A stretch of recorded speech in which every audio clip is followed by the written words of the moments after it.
Assalamualaikum warahmatullahi wabarakatuh. Anak-anakku kelas 8A, 8B. Kita lanjutkan materi IPS yang kemarin sudah sampai pelaku ekonomi ya. Ada 4 pelaku ekonomi: rumah tangga keluarga atau konsumen, rumah tangga perusahaan, rumah tangga pemerintah, dan rumah tangga masyarakat luar negeri. Kemarin sudah saya jelaskan. Untuk rumah tangga keluarga rata-rata sudah kelas 8A, 8B.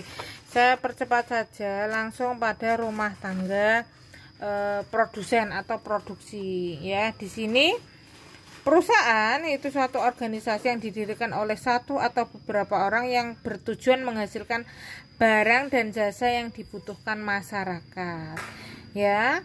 Jadi rumah tangga perusahaan ini erat kaitannya dengan memproduksi barang ya.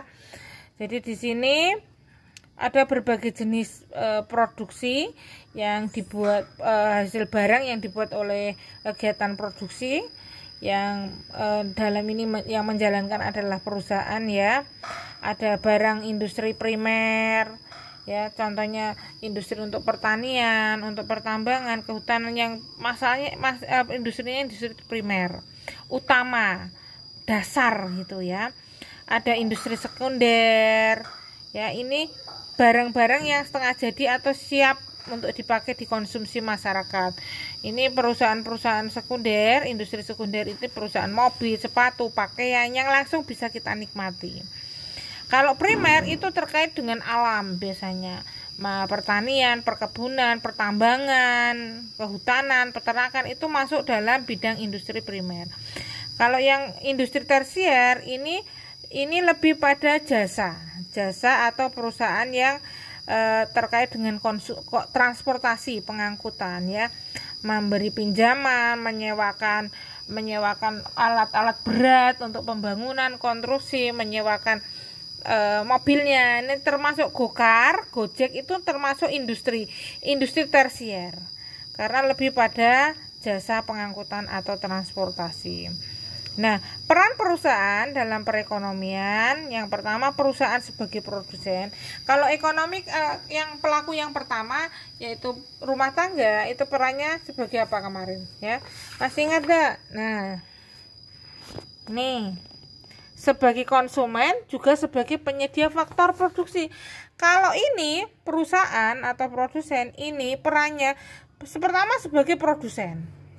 Pelaku perusahaan itu, rumah tangga perusahaan pertama sebagai produsen yang menghasilkan barang dan jasa.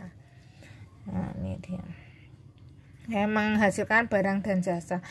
Nah, yang kedua sebagai pengguna faktor produksi. Loh Bu, memproduksi barang kok juga menggunakan faktor produksi? Ya, misalnya perusahaan pakaian, apakah dia hanya kain saja atau misalnya kapas saja? Kan tidak, pasti butuh produsen pewarna ya, untuk pakaiannya bisa warna-warni, butuh benang, butuh kancing, butuh resleting. Itu kan dihasilkan oleh produsen lain. Ada produsen yang memproduksi kancing, ada produsen yang memproduksi resleting, ada produsen yang memproduksi benang. Jadi tidak bisa kan berdiri sendiri. Misalnya di Semarang itu, di Mangkang ada perusahaan kecap Piring Lombok. Apakah dia perusahaan itu mampu berdiri sendiri memproduksi kecap? Tidak. Dia butuh kedelai sebagai bahan dasarnya, dia butuh gula merah, dia butuh plastik, dia butuh kertas untuk labelnya, dia butuh penyedap rasa, garam, gula, dan lain sebagainya. Nah, itu diambil dari mana? Ya dari produsen yang lain. Kedelai dari produsen pertanian kedelai, gula merah dari produsen gula merah ya, plastik dari perusahaan plastik.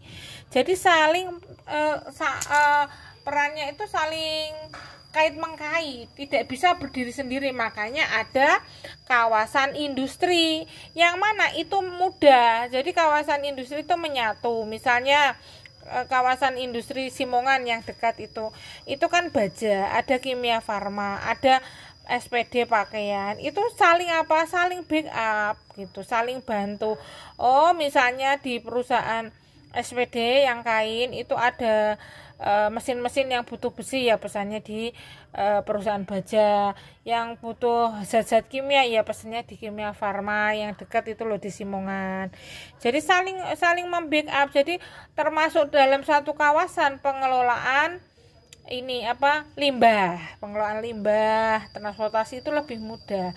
Kalau di Mangkang itu kan kawasan industri Wijaya Kusuma, ada kawasan industri Krapya.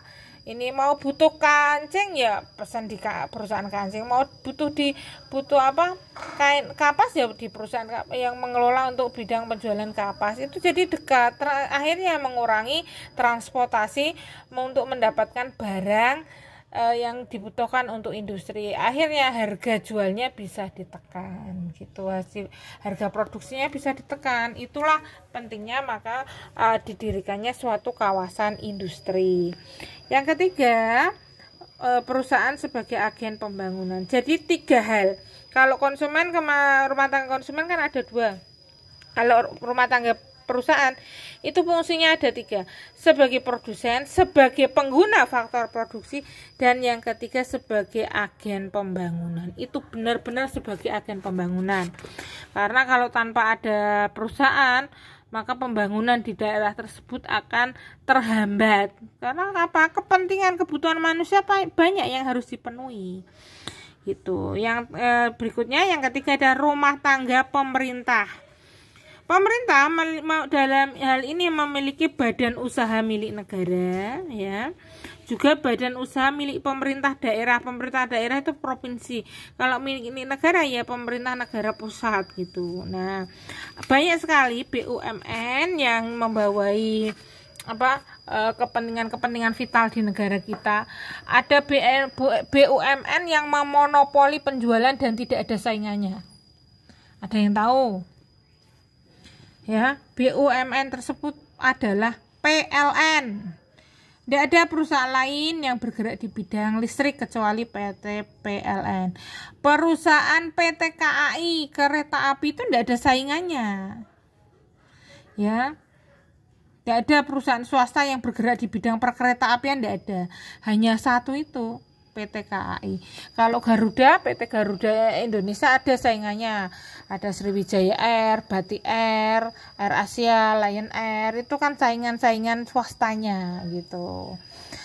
Kalau Antam atau BPJS itu kan ada saingannya juga, ada asuransi lain gitu ya anak-anak ya. Jadi pemerintah ini fungsinya yang pertama ini, pemerintah fungsinya sebagai pengatur dan regulator dalam perekonomian. Itu fungsi yang utama dari pemerintah, sebagai pengatur atau regulator. Ya, peran pemerintah peran pemerintah yang kedua sebagai konsumen. Loh Bu, kok konsumen? Ya pastilah konsumen, membayar gaji itu juga untuk membiayai kegiatan rutin, membeli kertas, alat-alat kantor ya, untuk memanfaatkan energi listrik kan juga harus bayar ke PLN. Memang gedung pemerintahan tidak bayar uang, ya tetap ada, walaupun mungkin berbeda dengan konsumsi masyarakat pada umumnya. Jadi pemerintah juga sebagai konsumen gitu. Pak Jokowi itu apa enggak butuh pakaian kerja, pakaian dinas? Pak Jokowi juga butuh alat transportasi. Jadi negara itu juga konsumsinya juga lumayan banyak gitu. Ya.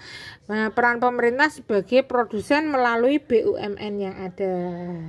Jadi pemerintah juga ya pengen mendapat keuntungan gitu ya. Fungsi yang pertama sebagai pengatur atau regulator, fungsi yang kedua sebagai konsumen, fungsi yang terakhir sebagai produsen gitu. Nah ini yang terakhir adalah masyarakat luar negeri. Masyarakat luar negeri erat kaitannya dengan apa ini, halaman mana?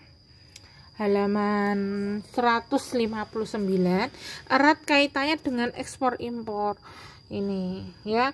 Peran yang pertama dari pelaku ekonomi itu sebagai investor, pemberi modal, bantuan, dana ya.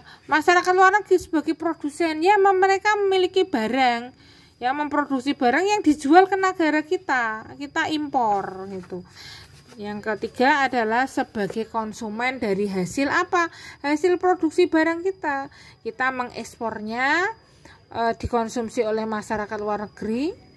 Yang contoh yang mudah, Indomie itu produk Indomie goreng, itu produk mie yang nomor 1 di dunia. Paling laris itu Indomie mie goreng itu. Jadi Indomie mie goreng itu merajai perusahaan mie yang di dunia, ya, itu dipasarkan ke luar negeri. Masyarakat luar negeri pun menikmati hasil atau sebagai konsumen dari hasil perusahaan Indonesia. Orang Indonesia juga menikmati hasil dari perusahaan di luar negeri, contohnya HP, contohnya AC, kulkas, TV, lemari, dan sebagainya. Nah, masyarakat luar negeri sebagai investor, ada perusahaan-perusahaan luar negeri yang ada di Indonesia, ya, bisa kalian lihat misalnya di pasar ada Gelael tuh punyanya Prancis, ada perusahaan-perusahaan yang milik luar negeri yang mendirikan usahanya di negara kita. KFC, McDonald's, Starbucks itu kan pemiliknya orang-orang yang dari luar negeri, tapi ada. Jadi sebagai investor yang di negara kita. Jadi itu 4 pelaku tersebut saling menjalankan perannya sehingga perekonomian di negara kita bergerak.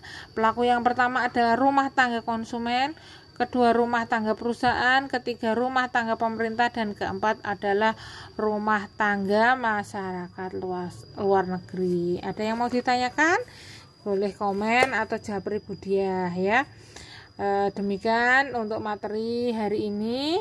Tolong yang belum menyelesaikan tugas segera menyelesaikan, karena saya tidak ada penumpakan tugas selesai baru saya beri tugas yang lain, ya.